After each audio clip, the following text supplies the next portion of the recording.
Christ is revelation of the Father, but he is not God. Or is he God? पादरी George पुनैया और राहुल गांधी का ये वार्तालाप आपने भी सुना होगा। राहुल गांधी पूछते हैं कि जीसस कौन हैं? पादरी बताता है कि वे सन ऑफ गॉड अर्थात ईश्वर के पुत्र हैं। Jesus Christ is a form of God. Is that correct? He is the real God. He's the real God. That's God revealed him as a man, human person. फिर राहुल गांधी पूछते हैं, क्या Jesus भी ईश्वर का ही रूप हैं? पादरी उत्तर देता है, नहीं, जीसस एकमात्र गॉड अर्थात ईश्वर हैं। इस बातचीत ने ईसाई मजहब के एक सबसे बड़े विरोधाभास को एक बार फिर से सामने ला दिया, वो भी एक पादरी के मुंह से। जीसस ईश्वर हैं या ईश्वर की संतान?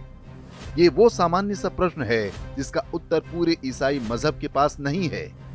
यहीं पर आकर वे फंस जाते हैं। जिस आधार पर उन्होंने अपने मजहब की कल्पना गढ़ी है वो ही अतार्किक, अस्पष्ट और मूर्खतापूर्ण है। जीसस या यीशु या तो ईश्वर हो सकते हैं या ईश्वर की संतान। कोई भी व्यक्ति अपनी ही संतान या अपना पिता नहीं हो सकता। विरोधाभासों का ये क्रम बहुत लंबा है। जैसे कि जीसस की मां कुंवारी थी। धरती पर जन्म लेने वाले किसी व्यक्ति की मां कुंवारी हो, ये कल्पना प्रकृति के नियमों के ही विरुद्ध है। क्या ये संभव है कि कोई ईश्वर ऐसा हो जो अपनी ही सृष्टि के नियमों के परे हो? जीसस को लेकर सबसे गंभीर प्रश्न किसी और ने नहीं बल्कि एक ईसाई प्रचारक जॉन ऑसवाल्ड सैंडर्स ने उठाया था। उन्होंने लिखा है कि जब तक यीशु ईश्वर हैं, तभी तक ईसाईयत का अस्तित्व है। यदि यीशु ईश्वर नहीं है तो कोई ईसाईयत नहीं है। जो लोग उसकी पूजा करते हैं वे मूर्ति पूजा से अधिक कुछ नहीं। वर्ष 2013 में जीसस के अस्तित्व पर प्रश्न खड़े करने वाली एक और पुस्तक प्रकाशित हुई जिसका नाम है There was no Jesus, there is no God। इसके लेखक राफेल लेटेस्टर ने पूरे तर्कों और ऐतिहासिक तथ्यों के आधार पर सिद्ध किया है कि जीसस वास्तव में एक सामान्य व्यक्ति थे जिन्हें उनके मरने के बाद ईश्वर बना दिया गया। जीसस की सूली पर चढ़ाने की घटना भी ढेरों संदेहों और प्रश्नों के घेरे में है। कहते हैं कि यह दंड रोमन गवर्नर पॉन्टियस के आदेश पर दिया गया था। जीसस को यह सजा एक अपराधी के रूप में दी गई थी। स्पष्ट है कि उन्हें किसी सामान्य कब्र में दफनाया गया होगा। बताया जाता है कि 3 दिन बाद जब कुछ महिलाएं वहां पहुंची तो कब्र को खाली पाया। यहीं से उनके स्वर्ग जाने और अन्य चमत्कार की कहानियों का आविष्कार हुआ। जीसस अपने जीवन भर यहूदी रहे और उसी रूप में मरे। ऐसा कोई साक्ष्य नहीं मिलता है कि उन्होंने कोई नया मजहब चलाने अथवा स्वयं के ईश्वर या ईश्वर की संतान होने की घोषणा की हो।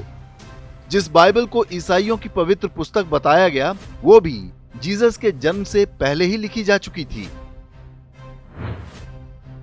यह संभव है कि जीसस मात्र एक चेहरा थे। उनके पीछे बड़ी राजनीतिक शक्तियां सक्रिय थीं जो ईश्वर और आस्था के नाम पर अपना बड़ा साम्राज्य स्थापित करना चाहती थीं। वे सफल भी रहे। जीसस के मरने के लगभग 300 वर्ष बाद रोमन साम्राज्य का पूरी तरह धर्मांतरण हो गया। यहाँ के राजा कॉन्स्टेंटीन ने उस मजहब को स्वीकार कर लिया जिसका आविष्कार ही उसकी प्राचीन सभ्यता को नष्ट करने के लिए हुआ था। ईसाई आज विश्व का सबसे बड़ा मजहबी समूह है, लेकिन अपने विरोधाभासों से वो आज तक उबर नहीं पाए हैं। इन्हें लेकर समय समय पर प्रश्न उठते रहे हैं। यही कारण है कि ईसाई देशों में बड़ी संख्या में लोगों का इस मजहब से मोह भंग हो रहा है। एक ओर जीसस जैसे कथित भगवान हैं जिनके उपासक तय नहीं कर पा रहे हैं कि वे क्या हैं। दूसरी ओर भगवान श्री कृष्ण हैं जिन्होंने गीता में कहा है कि मैं ही ईश्वर हूं। केवल कहा ही नहीं, अपना विराट स्वरूप दिखाया भी। साथ ही वे उन नीतियों और सिद्धांतों का प्रतिपादन भी करते हैं जिनसे धरती पर सत्य और धर्म की रक्षा हो।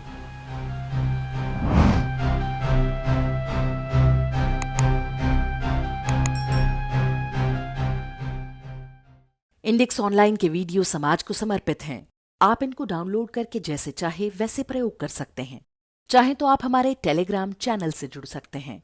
वहां सारे नए पुराने वीडियो आपको मिल जाएंगे। हमारे सोशल मीडिया लिंक हर वीडियो के डिस्क्रिप्शन में होते हैं। हमारा एकमात्र उद्देश्य हिंदू समाज को जागृत